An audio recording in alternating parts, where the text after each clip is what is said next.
The CIA, Castro, and the mob. Operation Underworld, the Pact of Poison and Power. A Pizzaverse historical documentary. Written by Bambi Palermo, produced by Pizzaverse Studios.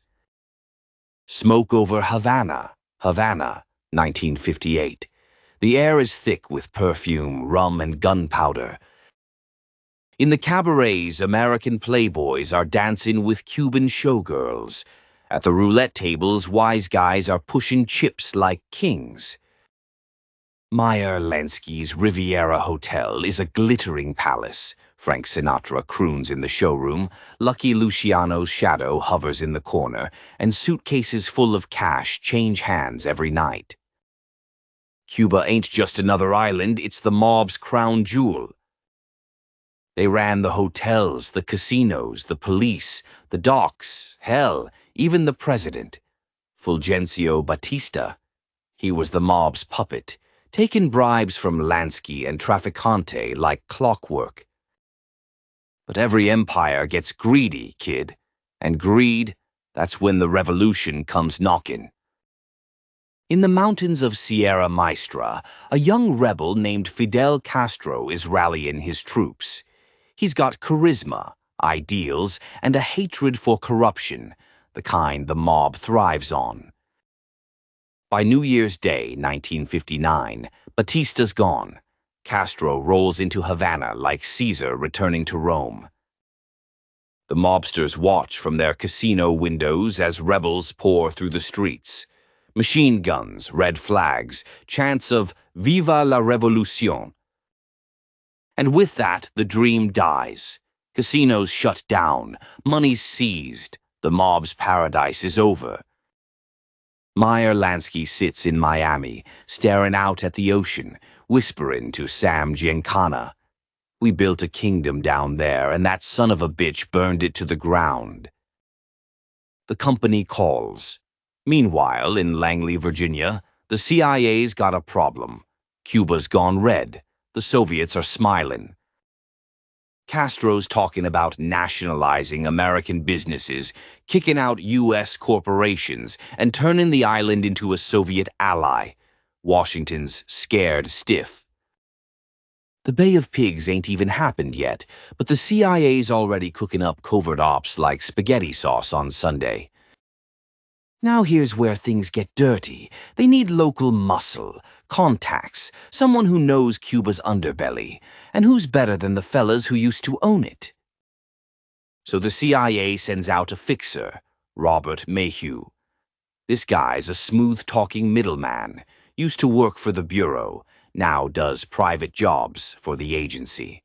Think of him as the go-between, the handshake between the government and the underworld. Mayhew gets on the phone and calls Johnny Roselli, a dapper mobster with movie star looks and Vegas ties. Roselli's got class, charm, and connections, especially to Sam Giancana, the Chicago outfit boss, and Santo Trafficante Jr., the man who ran the Havana rackets before Castro booted him. Mayhew tells him, "The government wants Castro gone, quietly, permanently. You interested?" Roselli laughs. "What, you joking? The guy ruined half the mob's retirement plans. We'll do it for free." The mobs gamble. While the CIA's busy playing spy games, the mob's thinking long-term. Meyer Lansky wants his casinos back. Trafficante wants his pipelines reopened. Giancana sees dollar signs and leverage. But there's tension, see? The mob don't like being puppets. They don't trust spooks in suits who can't even handle a simple whack job.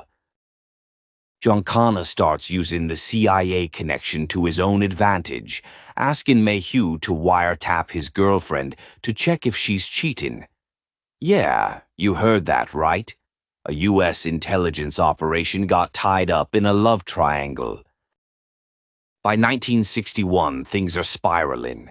The CIA's dreaming up the Bay of Pigs invasion, a full-on attempt to overthrow Castro. They train Cuban exiles, arm them up, and send them ashore. Within 3 days, it's a bloodbath. Castro's army wipes them out. America's humiliated. JFK's furious. The CIA's looking for scapegoats. And the mob. They realize their government friends couldn't organize a bake sale, let alone a revolution. But they keep trying because greed and vengeance don't quit easy. Operation Mongoose. After Bay of Pigs fails, the CIA doubles down. Enter Operation Mongoose, a massive covert program to sabotage Cuba through bombings, propaganda, and assassination. They blow up factories, sabotage sugar crops, spread disinformation. And again, they whisper to the mob, "We might still need your services." Trafficante Jr. sets up safe houses in Miami.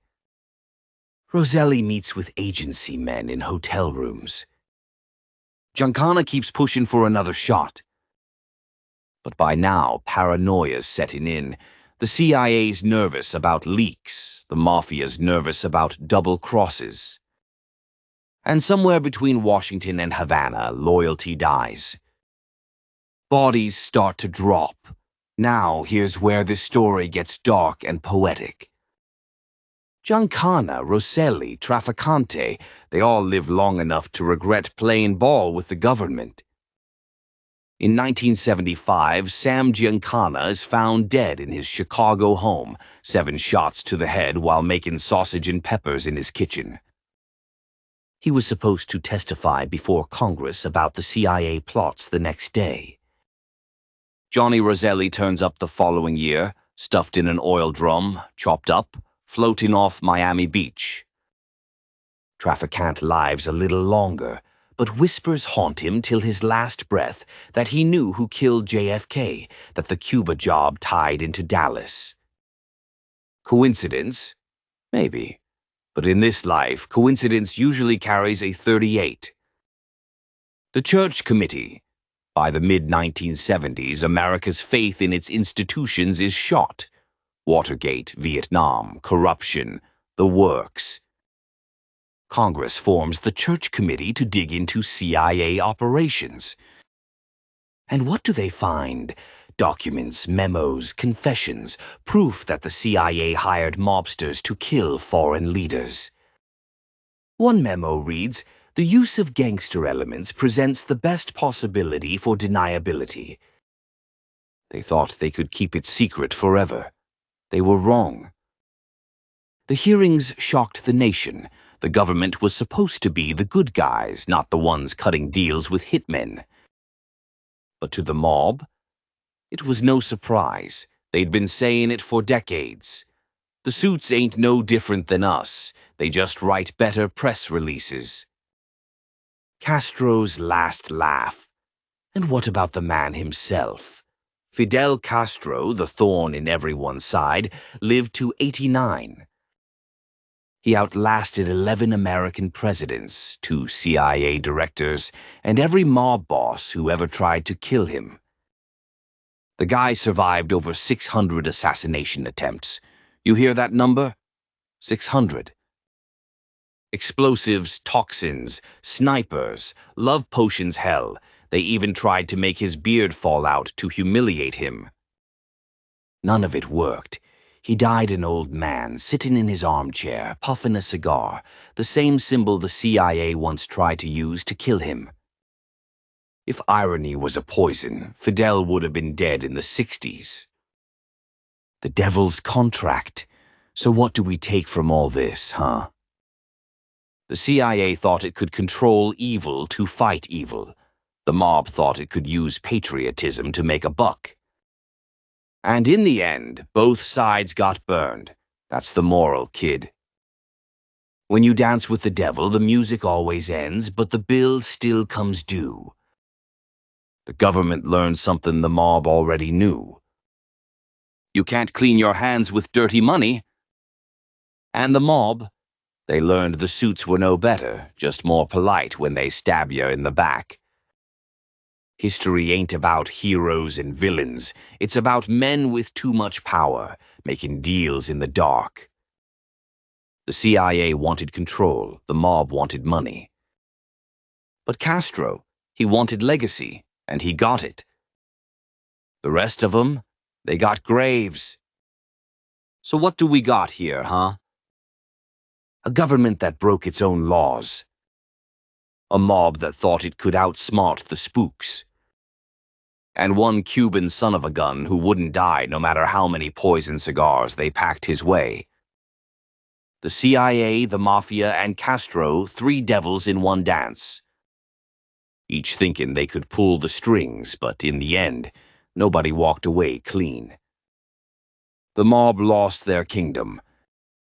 The CIA lost their soul. And Castro, that stubborn bastard, kept puffing away, laughing at 'em all from his balcony. You want to know the truth, kid? History ain't written by the winners, it's written by the survivors. And in this story, the survivor's sitting in Havana with a cigar, while the rest are buried in unmarked graves. So, next time you hear about national security or some suit talking about the greater good, remember they once hired hitmen to do God's work. That's America's little secret. And now you know it. This has been the CIA, Castro, and the Mob, Operation Underworld.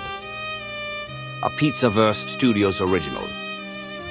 If you like your history served hot, smoky, and laced with scandal, hit that like button, subscribe, and ring the freaking bell. 'Cause around here, we don't do fairy tales. We do truth with teeth. And remember, in the Pizzaverse, we don't miss.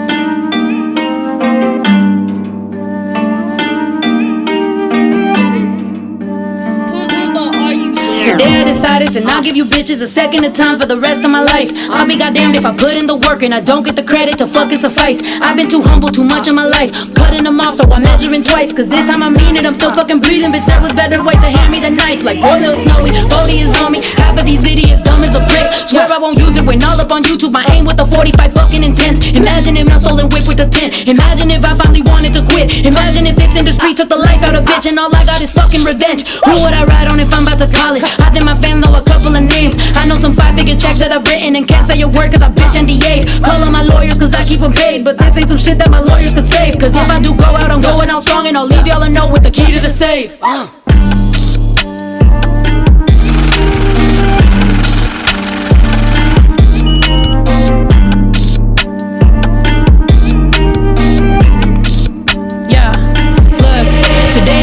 That all of the friends that I lost that was talking shit all on the net, all of apologize, all of them know that I fucking invented, I'll never forget. I never went out in public to vent, I know exactly what I represent. And any little bitch that was that quick to switch up, all of you deserve what the fuck you gon' get. How does it feel when you look at your fans and you know that you'll lose them if I ever talk? If I ever pull up receipts or some video, shorty, I bet you piss in your drawers. Oh, you little bitch ass, silly never shit ass, fickle ass, flip flop, blind ass hoe. You should thank God with like every breath that I ain't talk my shit 'cause I stuck to the code. But ain't I hit you up directly, tell you that you best be treading real carefully, bitch. Bitch, don't you forget we still got a debt. See, I'ma collect my shit. If you got a question, I got an answer. Ain't I keep the same line? All that boo-hoo shit on the net was a clout chase. Them lies are so tired. Yo, I just noticed everybody that don't fuck with me fucks with each other. It's like a fucking union of dumbass people. Hey, but I'm coming back for my money though, I'm not playing, bitch.